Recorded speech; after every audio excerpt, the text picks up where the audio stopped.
नमस्कार प्रिय छात्रों, हिंदी की ई लर्निंग कक्षा में आप सभी का स्वागत है।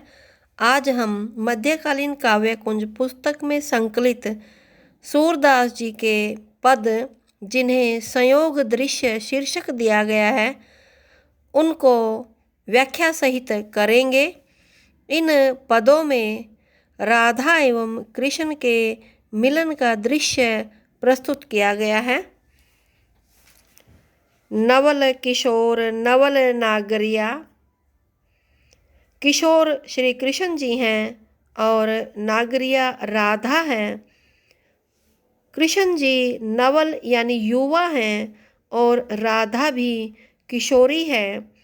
अपनी भुजा श्याम भुज ऊपर।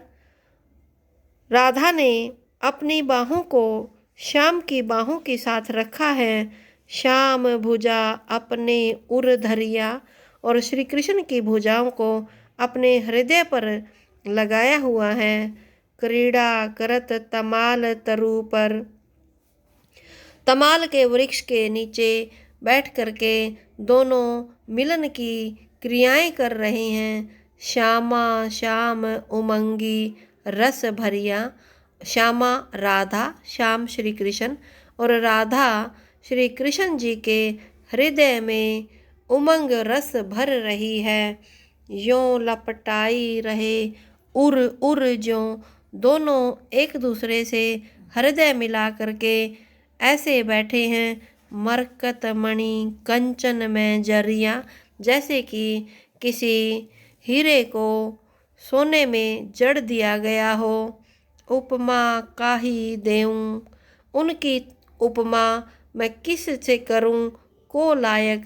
सूरदास जी कहते हैं कि गोपी कहती है, मैं तो इस योग्य भी नहीं हूँ कि उनको कोई उपमा दे सकूं। मनमथ कोटि वार ने करिया। उन पर मैं करोड़ों कामदेवों को निछावर करती हूँ। मनमथ का अर्थ कामदेव है। पुरुषों में सुंदर पुरुष को कामदेव और महिलाओं में सुंदर नारी को रति कहा जाता है। सूरदास बली बली जोड़ी पर। सूरदास जी कहते हैं, मैं इस सुंदर जोड़ी पर बार बार बलिहारी जाता हूँ। जोड़ी कौन है? नंद कुंवर, नंद का पुत्र श्री कृष्ण, वृषभानु कुंवरिया और वृषभानु की पुत्री राधा, इन दोनों की सुंदर जोड़ी पर सूरदास जी न्यौछावर होते हैं, बलिहारी जाते हैं। अगला पद, मुरली मधुर बजाई श्याम। सूरदास जी कहते हैं कि श्री कृष्ण जी की मुरली की आवाज़ बहुत ही मधुर है जब वह उसे बजाते हैं। मन हरि लियो भवन नहीं भावई। व्याकुल ब्रज की बाम। बाम महिला स्त्रियां। ब्रज की नारी व्याकुल हो रही हैं। उनके मन को श्री कृष्ण जी की बांसुरी ने हर लिया है। अब भवन में उनका मन नहीं लगता है। भोजन भूषण की सुधि नहीं। उन्हें न तो भोजन की सुध है और न ही उन्हें अपने आभूषणों की शुद्धि रही है। तनु की नाही संभार। न ही वो अपने शरीर को संभाल पा रही हैं। गृह गुरु लाज सूर सो तोर्यो। सूरदास जी कहते हैं कि वह घर और गुरु की लाज को छोड़ करके, अर्थात अपने बड़ों की आज्ञा को अवहेलना करके, डरी नहीं व्यवहार। श्री कृष्ण जी के पास तक पहुँचने के लिए वह किसी से डर नहीं रही हैं। करत सिंगार विबस भई सुंदरी। उन्होंने अनेकों प्रकार के श्रृंगार किए हुए हैं और वह बहुत ही सुंदर बनी हुई हैं। अंगनी गई भुलाई, लेकिन फिर भी उस सुंदरता में उन्हें अपने अंगों की संभाल नहीं है। सूर श्याम बन बेनु बजावत। सूरदास जी कहते हैं श्री कृष्ण जी वनों में बांसुरी बजाते हैं। हित चित्त हित रास समाई। उनके हृदय में रास लीला सबके हित के लिए समाई हुई है, यानी वो गोपियों के साथ मिल करके के रास रचाना चाहते हैं। अगला पद, मेरे जिए ऐसी आनी बनी, बिनु गोपाल और नहीं जानऊं, सुनी मोसों सजनी।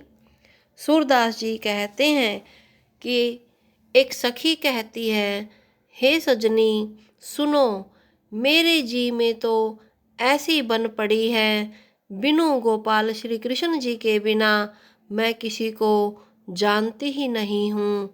कहा कांच के संग्रह की नहीं, डारी अमोल मणि। अमोल मणि श्री कृष्ण जी की भक्ति को कहा है।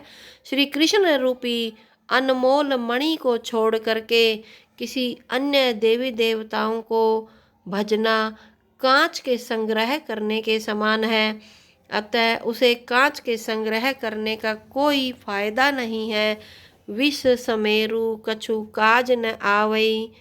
अनेक देवी देवताओं का यदि हम भजन करते हैं या पूजते हैं, विभिन्न प्रकार के देवों को, उन देवों को उन्होंने विष के समान बताया है, जो कि व्यर्थ का विष रूपी पर्वत है और किसी काम का नहीं, अमृत एक कणी। लेकिन श्री कृष्ण जी की भक्ति एक अमृत के कण के समान है। यदि थोड़ी भी भक्ति करें तो वह भी अमृत के कण के समान है। मन वच क्रम मोही और न भावई, मेरे श्याम धनी। सूरदास जी कहते हैं कि सखी कहती है, मन से, वचन से और क्रम से मुझे और कोई नहीं सुहाता, केवल श्री कृष्ण जी ही मेरे स्वामी हैं। सूरदास स्वामी के कारण जाति अपनी। सूरदास जी कहते हैं कि श्री कृष्ण जी को अपना स्वामी बनाने के लिए मैंने अपनी जाति तक छोड़ दी है। मैं अपनी जाति और धर्म को छोड़ करके श्री कृष्ण जी की भक्ति में रमना चाहता हूँ। संयोग दृश्य शीर्षक में संकलित इस पद में सूरदास जी ने राधा द्वारा श्री कृष्ण के रूप सौंदर्य का पान करने संबंधी वर्णन किया है। चितई राधा रति नागर। और सूरदास जी कहते हैं कि राधा जी रति नागर श्री कृष्ण जी को देख रही है। नैन बदन छवि यों उपचती, मनु शशि अनुराग चकोर। वह नैनों से श्री कृष्ण जी की शरीर को, उनकी छवि को ऐसे निहार रही है मानो जैसे कि चंद्रमा को प्रेम से चकोर पक्षी निहार रहा हो। सारस रस अंचवन को मानो फिरत मधुप जुग जोर। श्री कृष्ण की छवि निहारती हुई राधा और श्री कृष्ण दोनों युगल ऐसे लग रहे हैं जैसे कि भंवरों का जोड़ा सारस के रस को पीना चाह रहा हो। पान करत कहूँ तृप्ति न मानत। श्री कृष्ण जी को देखती देखती उसे संतोष नहीं हो रहा है। पलकनी देत अकोर। वह अपनी पलक तक भी नहीं झपक रही है। लियो मनोरथ मानी सफल ज्यों, रजनी गए पुनि। उसने अपना जैसे कि मनोरथ सिद्ध कर लिया हो और उसका फल पा लिया हो। जैसे रात गुजर जाने पर सुबह हो जाती है, वैसे ही राधा जो है श्री कृष्ण को एकटक देख रही है और रात के बीतने पर सुबह का होना उसके मनोरथ की सफलता को साबित कर रहा है। सूर परस्पर प्रीति निरंतर, दंपति है चित्तचोर। सूरदास जी कहते हैं दोनों दंपति का परस्पर प्रेम निरंतर बढ़ रहा है और दोनों एक दूसरे के हृदय को चुराने वाले हैं।